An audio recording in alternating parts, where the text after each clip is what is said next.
কিয় ক'ত প্ৰগ্ৰেম আছে নি কি হ'ব গমেই নাপায় ঐ বিহু আহি পোৱাহি নাই নি বিহুলে বহুত দিন আছে নহয় বিহুলৈ দেৰি আছে হয় কিন্তু ৰং বসন্ত উৎসৱ পালেহি নহয় ৰং বসন্ত উৎসৱ দেখোন প্ৰত্যেক বছৰে পাতে ঐ ৰং বসন্ত উৎসৱ প্ৰত্যেকবাৰে পাতে হয় কিন্তু শুন এইবাৰ অকণ ব্যতিক্ৰম এইবাৰ ৰং বসন্ত উৎসৱৰ 15 বছৰ অতিক্ৰম কৰিব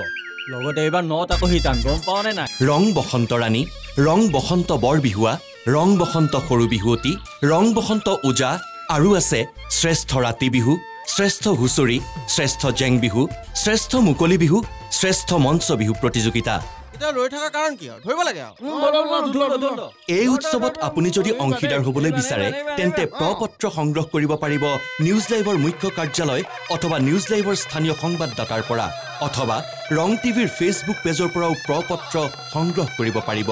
আমাৰ ঠিকনা ৰং চেনেল পঞ্চম মহলা নিউজ লাইভ বিল্ডিং খ্ৰীষ্টিয়ান বস্তি মহাপুৰুষ শ্ৰীমন্ত শংকৰদেৱ পথ গুৱাহাটী 5 আমাৰ ফোন নম্বৰ 7099004359 যোগদানৰ অন্তিম তাৰিখ 25 মাৰ্চ